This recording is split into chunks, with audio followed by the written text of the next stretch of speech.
For 300 years, the galaxy had a rule that everyone followed without saying it out loud. Humans stayed on their side of space. They did not join wars. They did not build big fleets. They did not speak at the Grand Council of Species that ran most of known space. Humans were new. Humans were small. Humans were, in the eyes of the older species, a race that had barely learned to walk before it tried to run. The Council called this the Quiet Border Policy.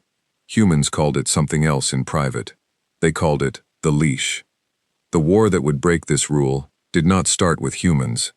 It started far away, on the edge of Council space, where a species called the Voron lived in peace among the stars for 10,000 years. The Voron were tall, calm, and slow to anger. They had never fought a real war. They had forgotten how. Then the Skarn came. The Skarn were not like any species the galaxy had seen before. They did not want land. They did not want resources. They wanted silence. Their ships moved through space like a plague moves through a body, eating everything that made noise. Cities, ships, whole planets full of life. Nobody knew why. Nobody who met them close up lived long enough to ask. Within 5 years, the Skarn had burned 400 worlds. The Voron homeworld fell in a single day.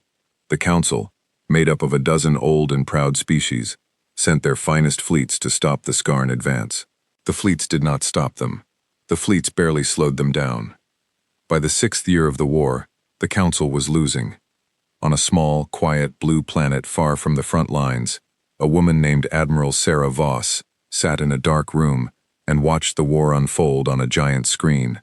She was 60 years old, gray-haired, with eyes that had seen too many reports of dead worlds. Around her sat the 12 members of Earth's War Council, the people who ran humanity's small but growing military. None of them said anything for a long time. The screen showed numbers, numbers of dead, numbers of planets lost, numbers that grew every single day. "They are going to lose," said General Marcus Chen, breaking the silence. He was a broad man with a scar across his jaw, earned in a border skirmish decades ago. The Council fleets cannot stop the Skarn. Nothing has stopped the Skarn, not once. "That is not our problem," said a thin man near the back, a politician named Director Reyes. "We are not part of the Council. We have no treaty that forces us to fight. Let the old species handle their own war." Sarah Voss did not look away from the screen. And when the Skarn finish with the Council director, where do you think they go next? Nobody answered her, because everybody already knew the answer. Earth had been building something in secret for 11 years. It started as a small program, hidden even from most of Earth's own government, run out of a shipyard built inside a hollowed-out asteroid, past the orbit of Pluto. The program had one goal: build a warship that could fight the largest, strongest fleets in the galaxy, and win. Not just survive, win. They called the project Black Star. The ship itself was nothing like the sleek, polished vessels the Council species built. It was rough. It was ugly. It was built from 3 different alien hull technologies that human engineers had bought, stolen, or reverse-engineered over a decade, welded together with human ideas nobody else in the galaxy had thought to try. Where Council ships used clean, elegant energy weapons, the Black Star carried those same weapons alongside old-fashioned kinetic railguns that fired solid metal at speeds that could punch through anything. Where Council ships had one shield system, the Black Star had 4, layered on top of each other, each one a backup for the last. The engineers who built her joked that she looked like a shipwreck that had been dragged out of the water and given engines, but she worked. In 11 years of testing, nothing had beaten her. Not in simulation, not in the 3 secret trial battles Earth had fought against pirate fleets near the edge of known space, battles nobody in the Council ever heard about. "She's ready," said Chen, tapping a folder on the table in front of him. "Black Star completed her final trials 2 weeks ago. Full crew has been training together for 8 months. Captain is selected." "Who?" asked Sarah Voss. Chen slid a photo across the table. It showed a woman in her 40s, dark-skinned, with short black hair, and a face that looked like it rarely smiled, but never seemed unkind either. Her name, printed below the photo, read, Captain Elena Reyes Osei. "She commanded the border fleet during the SETI incident," Chen said. held a line against pirate raiders for 6 days with half her ships damaged and no reinforcements. Didn't lose a single crew member. The Black Star's engineering team specifically requested her. They said she was the only captain who understood the ship as well as they did. Sarah Voss studied the photo for a long moment. Then she looked back at the giant screen, at the numbers still climbing, at the map of the galaxy where a wave of red dots, Skarn-occupied systems, kept spreading outward like a stain. "Bring her in," Sarah said. "It's time we stopped hiding." Captain Elena Reyes-Osei had been waiting for this call for 8 years. She grew up on a farm in what used to be called Kenya, the daughter of a woman who had served in Earth's first real space fleet, back when humanity's ships were slow, weak, and mostly used for hauling cargo between planets in the solar system. Her mother used to tell her stories about the first time humans met an alien species. Not the friendly first contact stories people like to tell children, but the real story, the one where the aliens looked at humanity's ships and laughed, actually laughed, and called them primitive. Elena had never forgotten that word. Primitive. She had joined the fleet at 18. She had fought in every border conflict Earth had faced since then. Small fights against pirates, against smugglers, against one brief and ugly skirmish with a minor alien power that tried to test how weak humanity really was. She won that skirmish. She won most of her fights, and through it all, she watched the greater galaxy from the outside, watched the Council look down on Earth, the same way that first alien ship had looked down on humanity's cargo haulers, generations ago. When she got the message to report to the asteroid shipyard past Pluto, she already knew what it meant. Everyone in the fleet had heard rumors about Black Star for years. Nobody outside the project knew the details, but everyone knew something big was being built out there in the dark. She stepped off the shuttle into the shipyard's main hangar and stopped walking. The Black Star hung in front of her, held in place by docking clamps, lit by rows of work lights that made her hull gleam like wet stone. She was 2 kilometers long, longer than any warship humanity had ever built in a shape that reminded Elena of an axe head, wide and flat at the front, narrowing toward a long, powerful engine section at the back. Weapon emplacements covered her hull like the spines of some deep-sea creature. She did not look elegant. She did not look like the graceful Council warships Elena had seen in intelligence reports. She looked like a weapon built by people who had stopped caring what anyone else thought of them. "She's not pretty," said a voice beside her. Elena turned to find a short, wiry man with grease on his hands and a grin on his face. "I'm Chief Engineer Daeho Park. Built most of her weapon systems myself. People keep telling me to make her look nicer. I tell them nicer doesn't win wars." "No," Elena agreed, still staring up at the ship. "It doesn't." Over the next month, Elena walked every corridor of the Black Star. She met her crew, 4,000 men and women pulled from every corner of Earth and its colonies, engineers and gunners and pilots and doctors, all of them hand-picked, all of them told the same thing when they signed on. This ship might go to war against the deadliest enemy the galaxy had ever seen, and there was a real chance none of them would come home. Every single one of them had said yes anyway. She learned the ship's systems until she could recite them in her sleep.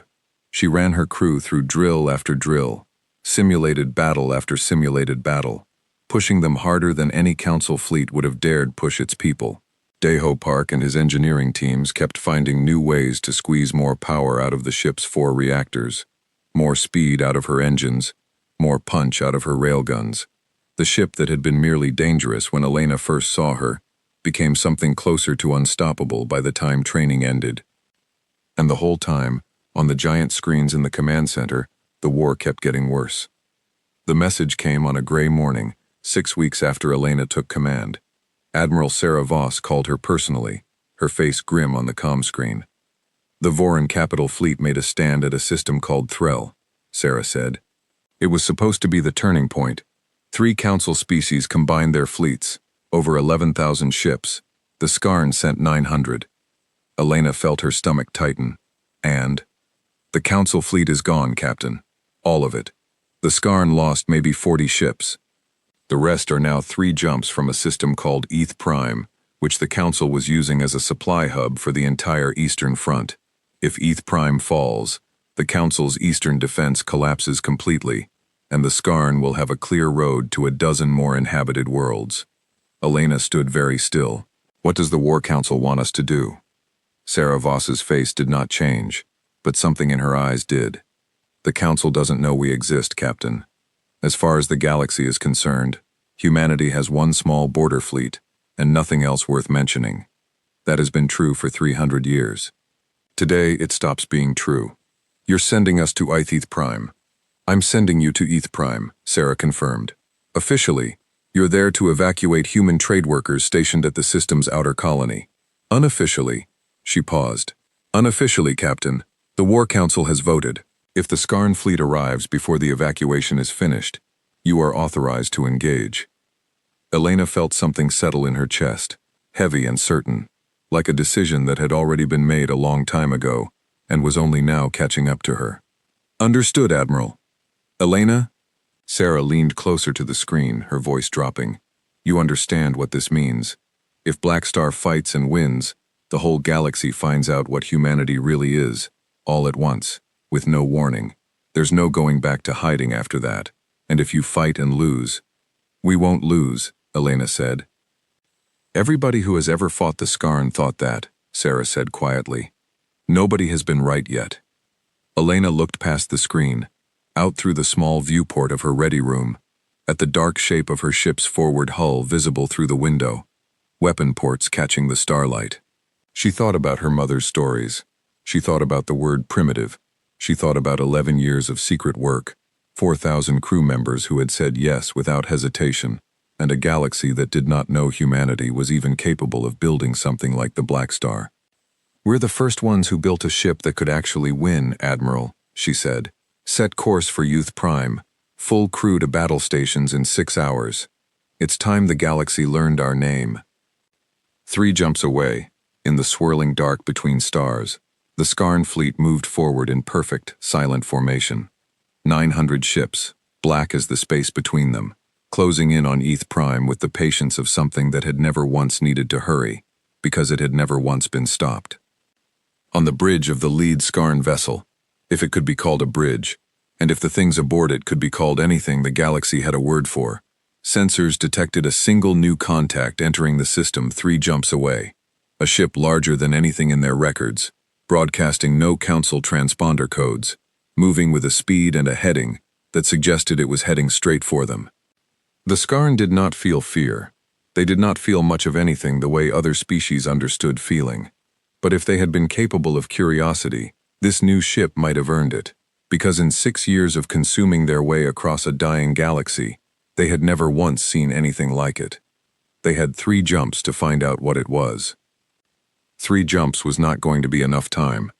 Behind them, unseen, unheard, and utterly unprepared for what was coming, the Council species watched their eastern front collapse and believed, as they had believed for 6 long and terrible years, that no power in the galaxy could stand against the Skarn. They were about to be wrong. Far across the galaxy, in newsrooms and command centers and quiet homes on 100 worlds, nobody yet knew the name of the ship that was about to enter the history books. Nobody knew that the fire which would soon light up the skies over Ith Prime carried a crew of 4,000 humans who had spent their entire lives being told they were too small, too young, and too primitive to matter. They were about to find out how wrong that was, too. The USS Black Star entered hyperspace, engines burning white-hot against the dark, and the galaxy, though it did not know it yet, held its breath. The system of Ith Prime had once been a quiet trading hub, a place where a dozen species exchanged goods and stories, under the light of a soft yellow sun. Now its outer colony was mostly empty.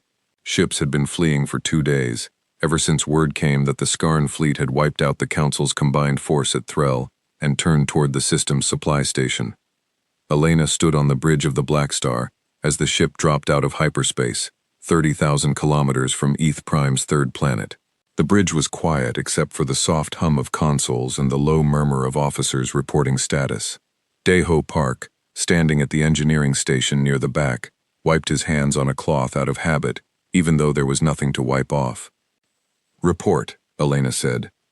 All systems green, said her tactical officer, A young man named Lieutenant Commander Ayanna Whitehorse, her eyes fixed on the sensor display. Evacuation transports are still loading at the outer colony. Estimate 6 hours until the last ship leaves orbit. Skarn fleet position. 2 jumps out, Captain.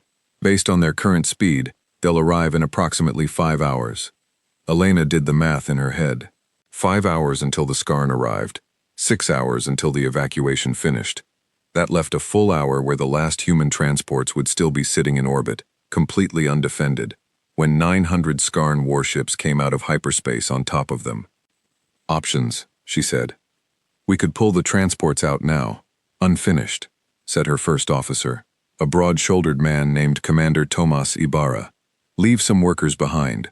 Not everyone gets out, but the ship stays clear of the fight. No, Elena said immediately. We don't leave anyone behind. Not today, not ever, if we can help it. She looked at the tactical display, at the small cluster of transport ships slowly filling with the last colonists, and made her decision. We buy them the hour. Helm, take us to the edge of the system, closest jump point the Skarn fleet will use.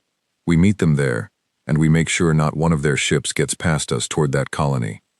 Captain, Ibarra said carefully, that's 900 ships against 1. I'm aware of the numbers, Commander. Elena's voice was calm, almost gentle, but there was iron underneath it. That's why we built this ship instead of building 900 smaller ones. Set the course. 4 hours later, the Black Star sat alone in open space, her engines idling, every weapon system charged and ready. On the bridge, nobody spoke much.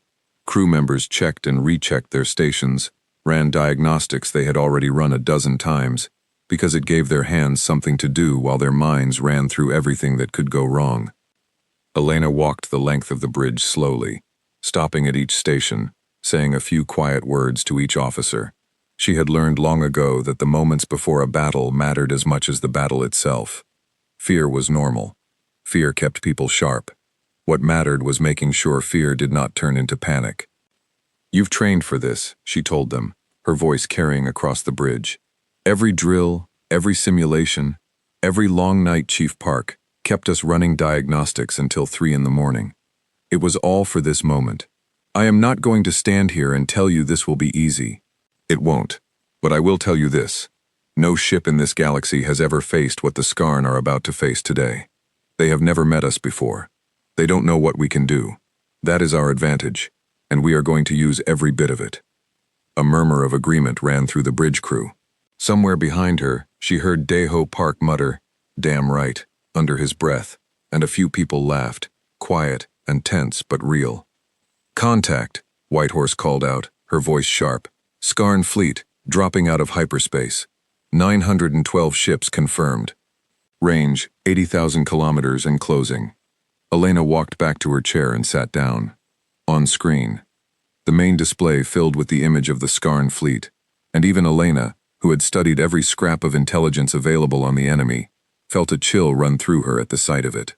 The ships were black, angular, built with no wasted space and no decoration, like weapons stripped down to only what was needed to kill. They moved in a formation so precise, it looked less like a fleet and more like a single organism made of 900 parts. They've noticed us, Whitehorse reported. No communication attempt, they're not slowing down. They've never had to slow down before, Elena said quietly. Helm, hold position. Weapons, target the lead elements of their formation. Chief Park, I want everything the reactors can give us. Reactors are already at 90%, Captain. Deho's voice came over the comm, tight with focus. Give the word and I'll take us to 110. Ship can handle it. Might smell a little like smoke back here, but she'll hold. Do it. The Skarn fleet closed the distance with terrifying speed. At 40,000 kilometers, their first weapons fired. Streams of dark energy that Council intelligence had never fully understood. Weapons that seemed to unmake whatever they touched rather than simply destroying it. Hundreds of these beams lanced across the void toward the single human ship waiting for them. Shields at maximum, Elena ordered. Brace for impact. The Black Star shuddered as the first wave of Skarn fire struck her shields. Alarms blared across the bridge. Damage reports scrolled across secondary screens faster than anyone could read them. Shield Layer 1 down to 60%, someone called out. Layer 2 holding at 95. Elena gripped the arms of her chair and watched the display.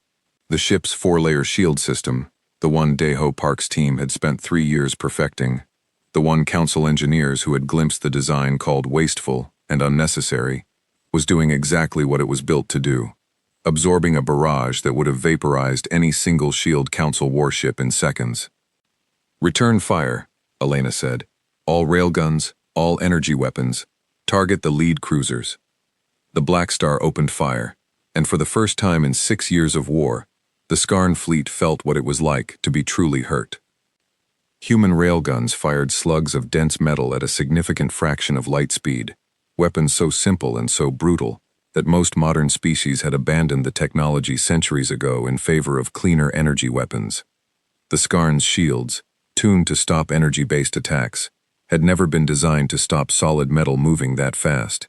The first volley tore through 3 Skarn cruisers like they were made of paper, hulls bursting open in bright flashes of released atmosphere and fire. "Direct hits!" Whitehorse shouted, and for a moment her voice cracked with something like disbelief. 3 enemy ships destroyed, 4 more taking heavy damage. A ragged cheer went up across the bridge, quickly cut off as the Skarn fleet responded, splitting into smaller groups, trying to surround the single human ship from multiple angles. It was a sound tactic. It would have worked against nearly anything else in the galaxy. "They're trying to flank us," Ibarra warned. "Let them," Elena said. "Helm, keep us rotating. Don't let any one section of our hull take sustained fire. Weapons. Split targeting between all 3 groups. Chief Park, how are we looking?" "Shields holding. Reactors running hot but stable," Daho reported. "Captain, I don't think they've ever seen anything hit back this hard. Sensor readings on their side are getting sloppy. I think we're rattling them." Elena allowed herself a small, grim smile. "Good. Keep it up." The battle raged for nearly 40 minutes, an eternity by the standards of modern space combat, where most engagements between fleets were decided in the first 10. The Black Star turned and fired, her 4 shield layers taking hit after hit and holding, her railguns and energy weapons chewing through the Skarn formation one group at a time. Ship after ship on the enemy side burst apart in the dark.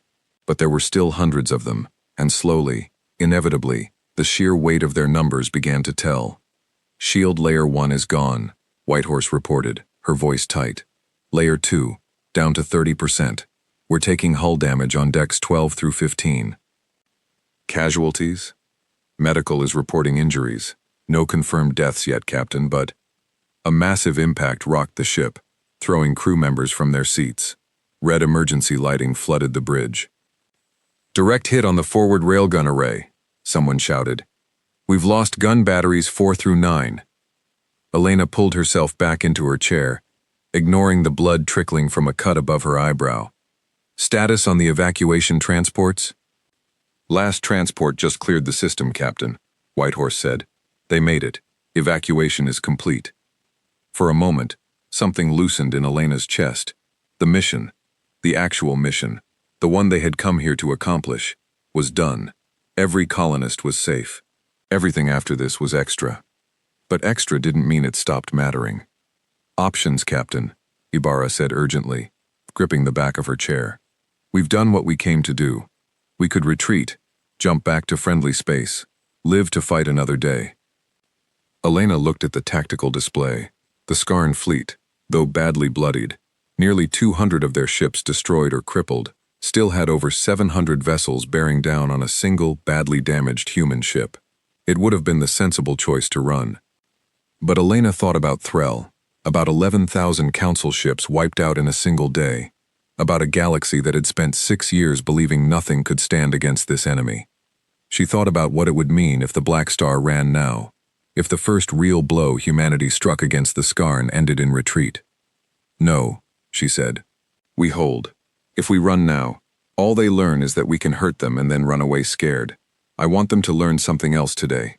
"Captain," Ibarra started. "I want them to learn that we don't run," Elena said, cutting him off, her voice steady even as another impact shook the deck beneath her feet. "Chief Park, I need everything you've got left. Weapons. Keep firing. Helm, Take us into the thick of their formation. If we're going to fight, let's make it count. Across the bridge, exhausted, injured, frightened crew members looked at their captain and found, in her calm certainty, something to hold on to. One by one, they turned back to their stations. The Black Star, battered but still burning bright, drove forward into the heart of the Skarn fleet, guns blazing, refusing to break, refusing to run, writing the first lines of a story the galaxy would be telling for a very long time. The Black Star pushed deeper into the Skarn formation, and for the crew inside her, the world became fire and noise and the low, steady voice of their captain cutting through both. Forward railguns. Target the cruiser at bearing 020, Elena said. Chief Park, reroute power from the aft shields. We're not turning our back on anyone today. Rerouting now, Captain. Deho's voice came back, strained but steady. You're going to feel this. The ship lurched as power shifted through her systems. On the main display, a bright line marked the path of the railgun slug as it tore through the Skarn cruiser's hull, splitting it nearly in half. Another cheer, smaller than before, exhausted but real, rippled across the bridge. Enemy ship down, Whitehorse reported. That's 211 confirmed kills. Captain, they're adjusting formation again. Looks like they're trying to concentrate fire on our port side. Helm, hard turn to starboard. Keep us angled so their fire has to chase us, Elena ordered. Ibarra, I want a full damage report. Hull breaches on decks 12 through 18, sealed and contained, Ibarra reported, reading from a scrolling list. Shield Layer 2 at 15%. Layer 3 holding at 70. We've lost forward railgun batteries 4 through 9, and now 12 through 14. Casualties, 11 dead, 43 injured. 11 dead. Elena felt each name like a weight settling onto her shoulders, even though she did not yet know who they were. She would learn later. She would write letters, as she always did, to every family. For now, there was no time to grieve. There was only the fight in front of her. Understood, she said, keeping her voice level. Keep fighting. The battle had now stretched past an hour, far longer than anyone believed the ship could hold out against such numbers. But something strange was happening on the Skarn side. Their formation, once so precise and unified, had begun to fray at the edges. Ships that should have coordinated their fire were instead attacking independently, some pulling back, some pressing forward recklessly. Captain, look at this, Whitehorse said, pulling up a sensor analysis. Their command ship, the big one near the rear of the formation. It's been broadcasting the same signal pattern over and over for the last 20 minutes. I think they're trying to figure out what we are. I think this is confusing them. Elena studied the readout. It made sense, in a strange way. In 6 years of war, the Skarn had never once encountered a ship that could hurt them like this. Their entire strategy had been built around overwhelming force against enemies who could not fight back effectively. They had no experience adapting to a real threat, because until today, nothing had ever been a real threat. They don't know how to lose, Elena said quietly. That's going to cost them. Orders, Captain? Elena looked at the tactical display, at the fraying edges of the Skarn formation, and felt the shape of an opportunity taking form. Their command ship. If we can hit it hard, I think this whole fleet falls apart. Captain, that ship is at the center of their formation, surrounded by at least 60 escort vessels, Ibarra said. Getting close enough for a clean shot would mean cutting straight through the heaviest part of their fleet. I know. Elena stood up from her chair, walking closer to the main display, studying the enemy formation with the focus of someone solving a puzzle she had trained her whole life to solve. Chief Park, what's our reactor status? We're running at 115% capacity, Captain. And I don't like it, but she's holding, Deho reported. I can give you a burst to 130 for about 90 seconds before we risk a core shutdown. After that, I need to bring her back down, or we lose the reactors entirely. 90 seconds, Elena repeated. That's what we've got. Helm, plot a course straight through their formation toward that command ship. Weapons. I want every gun we have left ready to fire the second we're in range.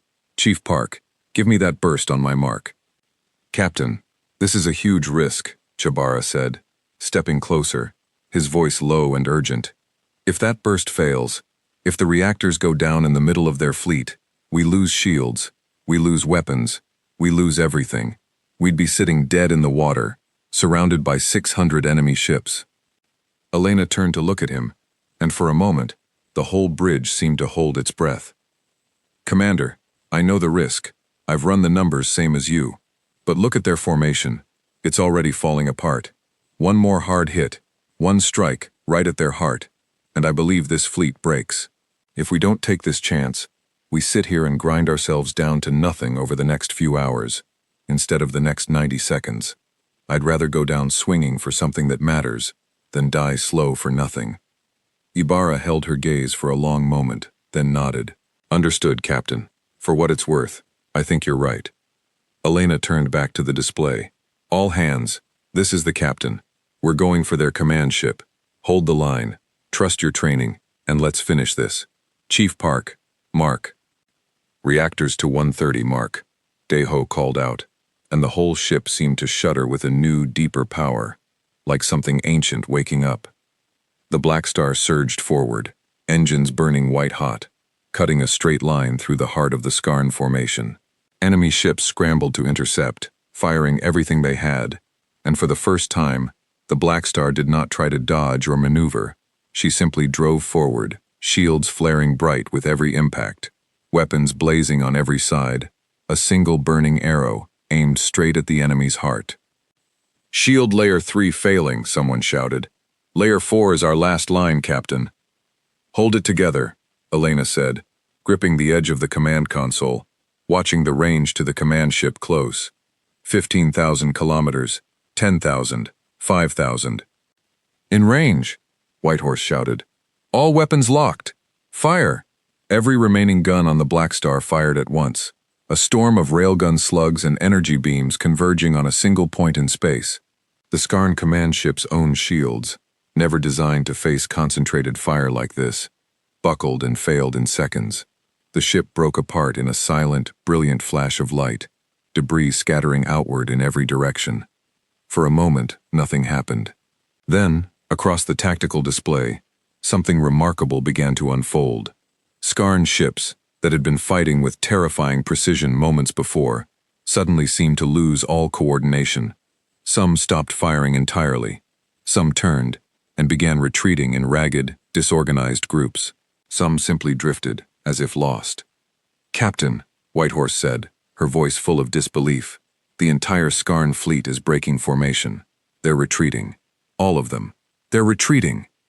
The bridge erupted into cheers, exhausted and disbelieving, and utterly joyful. Crew members who had spent the last hour bracing for death embraced each other, some laughing, some crying, all of them alive. Elena allowed herself one long breath before she spoke again. Chief Park, bring the reactors back down before we lose them for good. Whitehorse, confirm the retreat. I don't want any surprises. Ibarra, I need a full casualty and damage report as soon as possible. Aye, Captain, came the answers, and beneath the exhaustion in every voice, there was something new, something that had not been there before the battle began. Pride, belief, the knowledge that they had just done something no one else in the galaxy had ever managed to do. Elena sat alone in her ready room 2 hours later, the adrenaline finally fading, leaving behind a bone-deep exhaustion. The final numbers sat on the screen in front of her. 23 dead, 61 injured, 12 of them seriously. The ship herself had taken enough damage that she would need weeks in dry dock for full repairs. Against that, the Skarn fleet had lost over 300 ships and retreated in complete disorder for the first time in the entire war. ETH Prime's colonists were safe. The Council's eastern supply hub still stood. It should have felt like a clean victory. It didn't, not entirely. 23 families back on Earth were about to receive the worst news of their lives, and Elena knew she would write every one of those letters herself. A soft chime sounded at her door. Come in. Deho Park stepped inside, looking as exhausted as she felt, grease and sweat still on his hands from hours spent keeping the reactors alive. Thought you should see this before it hits every news feed in Council space, Captain. He set a datapad on her desk. Elena picked it up and read the report. A Council monitoring station near ETH Prime had recorded the entire battle on long-range sensors, and the data was already spreading across Council communication networks. passed from system to system faster than anyone could stop it. The message accompanying the data was simple and would soon be repeated, in one form or another, across 100 worlds. An unknown human vessel had single-handedly broken a Skarn attack fleet that outnumbered it 900 to 1. "They're going to want answers," Deho said quietly. "The Council. Every species out there, they're going to want to know who we are and where we've been hiding." Elena set the datapad down and looked out the small window of her ready room at the scattered wreckage of the Skarn fleet, still drifting in the dark beyond her damaged hull, lit by the distant light of Eth Prime's sun. "Then we'll tell them," she said quietly. "The quiet border policy ends today, Chief. The galaxy wanted to know what we are." She managed a tired, small smile. "I think we just showed them." Behind her, unseen, unheard by anyone yet outside a handful of monitoring stations, word of the battle was already beginning to spread through the vast network of the galaxy, system to system, species to species, a story that would soon reach every corner of Council space and beyond. The fire had been lit. Now the whole galaxy would watch it burn. 6 weeks after the Battle of Youth Prime, Earth was no longer a secret to anyone. The recording of the battle had spread across the galaxy faster than any single piece of news in Council history. Every species with a communication network had seen it, replayed it, argued about it. Some Council members called it a trick, a piece of falsified data meant to mislead them. Others, especially the Voron, who had lost their homeworld and had nothing left to lose by hoping, called it a miracle. The Council summoned a formal delegation from Earth within days. Admiral Sarah Voss led it herself, standing before the 12 seats of the Grand Council in a chamber built for species twice her height, and told them the truth. Humanity had been building its strength quietly for over a decade, not out of aggression, but because 300 years of being called primitive had taught humans that no one was going to protect them but themselves. Now that the Skarn threatened everyone, Earth was ready to fight alongside the rest of the galaxy, not beneath it. The Council, badly weakened and desperate, did not have the luxury of pride. Within a month, Earth was granted full membership, and the USS Black Star, still undergoing repairs in the shipyard past Pluto, became the center of a new alliance strategy. Human shipyards began working around the clock. 2 sister ships to the Black Star, named the Ironclad and the Dauntless, entered construction. Elena Reyes-Osei was promoted to Fleet Admiral and given command of what the Council was now calling the Human Expeditionary Fleet, though most people in every language across the galaxy had already started calling it something simpler, the Fire Fleet, after the burning wreckage they had seen left behind at Eth Prime. But the Skarn did not stop advancing. If anything, the loss at Eth Prime seemed to change their strategy. Reports came in of Skarn fleets adapting their weapons, testing new formations, probing for weaknesses in a way they had never bothered to before. For the first time in 6 years, they had found something worth adapting for. Elena stood on the newly repaired bridge of the Black Star, looking at a star map that had grown darker with red markers over the past 6 weeks. The Skarn had pushed past Eth Prime along 2 other fronts, and now their combined fleets were converging on a system that mattered more than almost any other in Council space. Aldris Reach, home to the Council's largest remaining shipyards and nearly 200 million civilians across 4 inhabited worlds. If Aldris Reach fell, the Council's ability to build new ships would be crippled for years. The war would likely be lost within months. "Admiral Voss is on the line," Whitehorse reported. Elena had kept most of her original bridge crew, promoted alongside her, trusted more than ever after Eth Prime. "Put her through." Sarah Voss's face appeared on the main screen, and even through the static of a long-range transmission, Elena could see the weight sitting on her old friend's shoulders. "Elena, the Council Fleet Council has approved a joint defense of Aldris Reach. Every available ship from every member species is being called in. It's the largest fleet assembly since the war began. Numbers? On our side, roughly 14,000 ships, combined from 9 species, including your fire fleet, the Black Star, Ironclad, and Dauntless, along with 40 smaller human escort vessels that finished construction last week." "And the Skarn?" Sarah's expression tightened. "Current estimates put their combined force at 2,200 ships, fewer than us. But Elena, every ship in that fleet has been adapting. Our scouts report new weapon signatures, faster shield cycling, formations built specifically to counter railgun tactics. They learned from Yeath Prime. They learned from us. Elena felt a familiar coldness settle into her chest, the same focus that had carried her through the first battle. Then we'll have to give them something new to learn from. There's something else, Sarah said. The Council wants you to take overall tactical command of the Joint Fleet, not just the human ships, all of it. Elena blinked, genuinely surprised. 3 months ago, the Council had not even known Earth existed. Now they were asking a human to command their combined forces in what might be the most important battle of the war. They trust me with 14,000 ships from 9 different species? She asked. They trust the ship that broke a Skarn fleet 900 to 1, Sarah said simply. And frankly, Elena, right now, they're desperate enough to trust anyone who might actually win. Elena looked around her bridge, at the crew who had fought beside her at Yeath Prime and trained relentlessly ever since. At Deho Park, working diligently at his engineering station.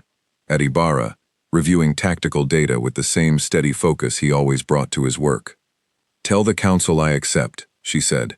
And Admiral, thank you for believing in this ship before anyone else did.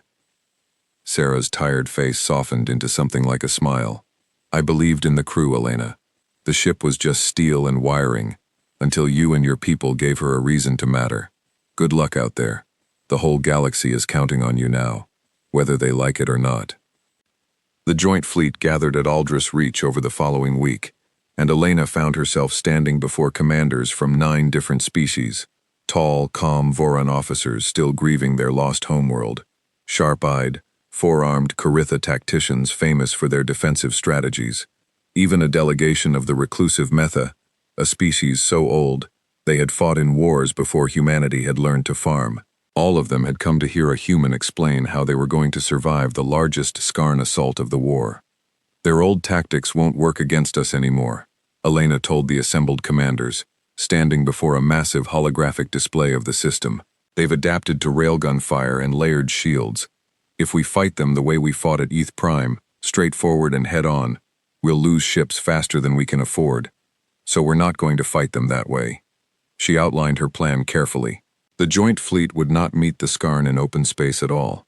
Instead, they would draw the enemy fleet into the gravity well of Aldris Reach's outer gas giant, a massive planet whose intense gravity and radiation storms would scramble sensor readings and slow ship maneuvering for every vessel present. Human ships, built with redundant systems and heavier shielding specifically to handle rough conditions, would function far better in that environment than the sleeker, more delicate Skarn vessels. The Council fleets would form a wide defensive perimeter around the planet's inhabited worlds, while the Fire Fleet and a core group of the toughest allied ships drew the Skarn into the storm and ground them down. It's a gamble, admitted the senior Voron commander, a tall figure named Thessa Vrel, studying the plan with careful eyes. If the storm affects our ships as much as theirs, we lose our advantage entirely. It will affect us, Elena said honestly. But our ships were built to keep fighting even when half their systems are down. That's not by accident, Commander Vrel. We built for exactly this kind of fight, because we always assumed we'd have to fight from behind. The Skarn have never had to build that way. They've never lost enough to need it. Thessa Vrel studied her for a long moment, then gave a slow nod, an old and formal gesture of respect among her people. The Voron once believed strength meant elegance. We paid for that belief with our homeworld. I will trust your ugly, stubborn ships, Fleet Admiral. Show us how humans fight. The Skarn fleet arrived at Aldris Reach 4 days later, 2,200 ships moving in formations that had clearly been redesigned since Yeath Prime, wider spacing between vessels to reduce the effectiveness of concentrated railgun fire, staggered shield frequencies to prevent the kind of overload that had destroyed their command ship before. Elena watched them come from the Black Star's bridge, feeling the weight of 14,000 allied lives resting on the plan she had built. All fleets. This is Fleet Admiral Reyes Osei. Execute Phase 1. Draw them toward the gas giant. The Joint Fleet's outer ships began a controlled retreat, falling back toward the massive, storm-racked planet, and the Skarn fleet, confident after weeks of preparation, pursued exactly as Elena had hoped they would. What followed was unlike any battle the galaxy had witnessed in the entire 6-year war. As both fleets entered the gas giant's outer atmosphere and its churning radiation storms, sensor systems on both sides began to fail. Ships that relied on delicate, precise targeting systems, overwhelmingly the Skarn vessels, found themselves nearly blind, firing wildly, colliding with debris, struggling to maintain formation. The Fire Fleet and the human-designed escort ships built alongside them powered through the chaos with heavier, redundant systems that had been built from the start to survive exactly this kind of punishment. "Their formation is breaking down," Whitehorse shouted over the roar of the storm interference. Multiple Skarn ships reporting navigation failures.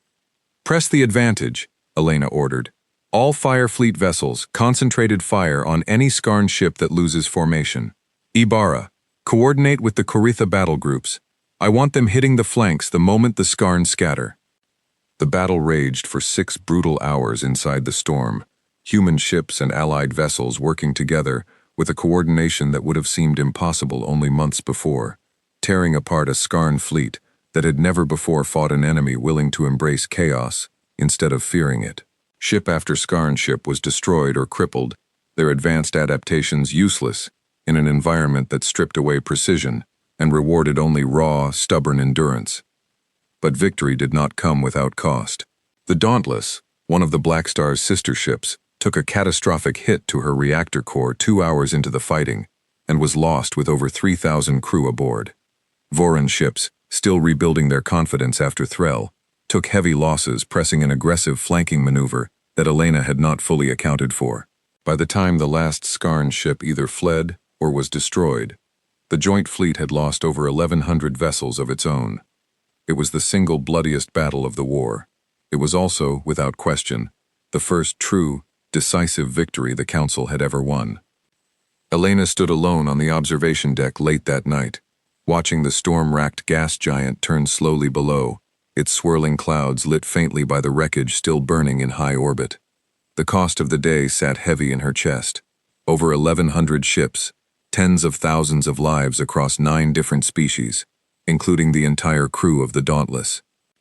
Daiho Park found her there an hour later, still in his stained engineering uniform, looking older than she had ever seen him look. "Admiral," he said quietly. "Chief." He stood beside her in silence for a while, watching the wreckage burn far below. "We won," he finally said. "First real win of the war. Whole galaxy's going to know it by morning." "I know," Elena said. "Doesn't make it feel like much of a win tonight." "No," Daiho agreed. "Guess it never does, not on the night itself." He was quiet again for a moment. "For what it's worth, Admiral, every crew on the Dauntless knew exactly what they signed up for, same as us. They didn't die for nothing. They died turning this whole war around." Elena nodded slowly, though the ache in her chest did not lessen. "The Skarn adapted once already. They'll adapt again. This isn't over, Chief. Not even close." "No," Daiho agreed, looking out at the burning wreckage of the largest battle the galaxy had ever seen. "But for the first time in 6 years, Admiral, I think we've got a real chance of finishing it." Far above them, unseen in the dark, the story of Aldris Reach was already spreading across 100 worlds, carried on every communication channel the Council possessed. The fire that had first been lit at ETH Prime had grown into something the whole galaxy could now see, a fire that, for the first time since the war began, seemed to be burning in the right direction. 4 months after Aldris Reach, the war had changed shape entirely. The victory had done more than stop a Skarn advance. It had proven, to every species across Council space, that the enemy could be beaten. Fear, which had ruled the galaxy for 6 long years, began to loosen its grip. Council shipyards, no longer facing certain collapse, began producing new warships built with lessons learned from human engineering, layered shields, redundant systems, weapons that did not rely purely on precision. 9 species that had spent centuries barely speaking to one another now shared battle tactics, technology, and, slowly, something like real trust. At the center of it all remained the USS Black Star and her crew, now famous across 100 worlds. Elena Reyes-Osei had become a name spoken with respect from the Voron homeworld's ashes to the ancient halls of the Methea. She hated most of the attention, the parades, the endless requests for interviews, but she understood what it meant for the war effort. and so she endured it, always redirecting credit toward her crew, toward the Allied fleets, toward anyone but herself. But intelligence gathered in the months following Aldris Reach revealed something troubling. The Skarn were not simply retreating and rebuilding. Deep scans of Skarn-occupied space, gathered by brave scout ships slipping past enemy patrols, revealed massive construction efforts at a system deep within occupied territory. A system the Council had once called Voss's Deep, now simply called the Core, by everyone who studied the intelligence reports. Whatever the Skarn were building there, it was enormous. "It's not a fleet," Daho Park said, standing before the War Council with a holographic display floating above the table, showing grainy but unmistakable scan data. "Or rather, it's not just a fleet. Look at the energy signatures. This is something else. Some kind of weapon platform, bigger than anything we've ever recorded. Preliminary estimates put its size at nearly 40 kilometers across." Admiral Sarah Voss studied the display grimly. "Purpose? Unknown," Daho admitted. "But given everything else we know about the Skarn, I don't think it's meant for defense." Elena, seated at the head of the table now that she carried the rank of Fleet Admiral, felt the old, familiar coldness settle into her chest. They lost their first real battle in 6 years. Twice, now, counting Aldris Reach. This is their answer. "If that platform reaches completion," said Thesavrel, "present via long-range transmission from the rebuilding Voron fleet, and if it does what our worst estimates suggest it might do, no defense we currently have will be able to stop it. We are talking about a weapon capable of unmaking entire star systems, not merely fleets." The room fell into heavy silence. Sarah Voss finally spoke. "Then we don't let it finish." "A strike into the heart of Skarn territory," Elena said slowly, working through the shape of the problem the way she always did. "Past hundreds of their remaining ships, into a system they've had months to fortify, to destroy something 40 kilometers across before it becomes operational." "It's close to impossible," Ibarra said quietly from beside her. "Everything we've done since UF Prime has been close to impossible," Elena replied. "That's never stopped us yet." The plan that emerged over the following 2 weeks was the boldest of the entire war. A joint strike fleet, built primarily around the Black Star, the newly completed Ironclad, and 40 of the toughest Allied warships from across the Council species, would punch directly into Skarn territory using a series of little-known jump routes the Voron had kept secret since before the war began, hoping to reach the core system before Skarn defenses could fully mobilize. Once there, they would have one chance to destroy the weapon platform before its own defenses, or the wider Skarn fleet, overwhelmed them. It was, everyone in the room understood, very likely a one-way mission for at least some of the ships involved. Elena did not sugarcoat this when she gathered the Black Star's crew in the main hangar bay 2 days before departure, standing before 4,000 men and women who had followed her from ETH Prime through Aldris Reach and everything since. "I won't lie to any of you," she said, her voice carrying clearly through the vast bay. "This might be the hardest thing we've ever done. We are flying straight into the deepest part of enemy territory to destroy a weapon that could kill everyone we love if we fail. Some of us may not come home. I need you to know that clearly before we leave." She paused, looking out over the sea of faces, remembering every one of them from months and years of training, of fighting, of trusting each other with their lives. "But I also need you to know this," she continued. 3 years ago, most of the galaxy didn't know humanity existed. 6 years ago, the Skarn had never lost a single fight. Everything we've done since ETH Prime, we did because we refused to accept that the way things were was the way things had to stay. This mission is no different. If there is any crew in this galaxy capable of ending this war, it's this one. It's you." Nobody cheered this time. The moment was too heavy for that. But across the hangar bay, Elena watched 4,000 faces, set with the same quiet, unbreakable resolve she had seen from the very beginning, back in the shipyard past Pluto, when every single one of them had said yes to a mission that might never come home. The strike fleet reached the core system after a grueling 3-day journey through the secret Voron jump routes, emerging into a system dominated by the massive, half-completed Skarn weapon platform, its dark surface crawling with construction activity, surrounded by a defensive screen of nearly 600 warships. "Contact," Whitehorse reported. her voice tight but steady. "They knew we were coming. Defensive fleet is already moving to intercept." "Of course they did," Elena said, studying the tactical display. "All ships. This is Fleet Admiral Reyes Osei. Focus fire on their defensive screen. Clear us a path to the platform. Ironclad, Voron Strike Group, take the left flank. Coretha Battle Group, right flank. Black Star leads the center. We punch through, and we do not stop until that platform is destroyed." The battle that followed was ferocious and fast. 40 Allied ships against 600 Skarn defenders, fought with a desperation on both sides that neither had shown before. The Skarn fought not with their old cold precision, but with something that, for the first time in the entire war, looked almost like fear. They understood, on some level even Council intelligence had never fully grasped, exactly what losing this platform would mean for them. The Black Star tore through the center of the defensive formation, her railguns and energy weapons working in perfect coordination after years of refinement, carving a bloody path toward the platform itself. Behind her, the Ironclad and the Voron Strike Group fought their way through the left flank, taking heavy losses but holding their line. On the right, the Coretha Battle Group used their famous defensive tactics to anchor the formation, protecting the flanks of the smaller human and Allied ships pushing through the chaos. "We're through!" Whitehorse shouted, as the Black Star broke past the last line of Skarn defenders, the massive weapon platform now filling the main view screen, close enough to see the intricate, alien construction crawling across its dark surface. "Captain, we're in range!" "Chief Park, what have you got left?" Elena asked. "Reactors can give you one more burst, Admiral. Maybe 90 seconds at full power. Same as Youth Prime," Deho reported. "After that, we're running on fumes." 90 seconds is all we need. Weapons, target the platform's central core.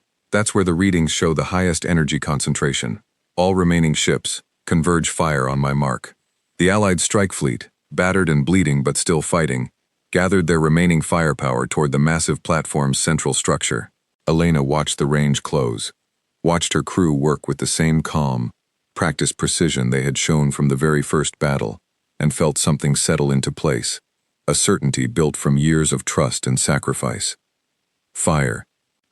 Every remaining weapon across the strike fleet unleashed everything it had left, a storm of railgun slugs and energy beams tearing into the heart of the Skarn weapon platform. For a long, terrible moment, nothing happened, and Elena felt her heart clench with the fear that it had not been enough. Then the platform's central core ignited from within, a chain reaction spreading outward through 40 kilometers of alien construction, faster than anyone could track, until the entire structure erupted in a blinding flash of light that outshone the system's own sun. "Direct hit," Whitehorse shouted, her voice cracking with disbelief and relief. "The platform is destroyed. Complete destruction confirmed." Across the strike fleet, exhausted, battered crews erupted into cheers that echoed across every comm channel, human and Voron and Coretha voices mixing together in a single, overwhelming wave of relief and joy. On the bridge of the Black Star, Elena allowed herself to sink back into her chair, feeling the exhaustion of the past 3 days finally catch up to her all at once. "Remaining Skarn forces are retreating," Ibarra reported. "All across the system, Captain. They're pulling back everywhere." Elena closed her eyes for a moment, letting the weight of it settle over her. Not just this battle, but the entire war, the years of secret work, the crew who had trusted her from a shipyard past Pluto, all the way to the heart of enemy territory. "Set course for home," she said quietly. "Let's take our people back to their families." The war did not end all at once. It took another year of hard fighting to push the weakened Skarn forces back beyond the borders of Council space entirely, and Elena Reyes Osei was there for most of it, still commanding the fire fleet, still flying the Black Star, though the ship herself had by then been rebuilt and repaired so many times that Deho Park joked there was barely any of the original hull left. But historians across 100 worlds, when they wrote the story of the war in the decades that followed, always pointed to the same turning point. Not the final battle, not the peace treaty signed years later, but a single, desperate strike deep into enemy territory that destroyed a weapon capable of ending the war on the Skarn's terms forever. They called it many things, in many languages, across many worlds, But the name that survived, the one that made it into every history book and every story told to children who had grown up in a galaxy finally free of the Skarn threat, was simple, and it belonged to a ship that had once been called Ugly by the very engineers who built her. The USS Blackstar had entered the war as a secret, a gamble built by a species the galaxy had once called primitive. She left it as a legend, and the fire she carried into the dark had, in the end, consumed not the galaxy itself, but the fear that had once ruled it. Humanity was never called primitive again.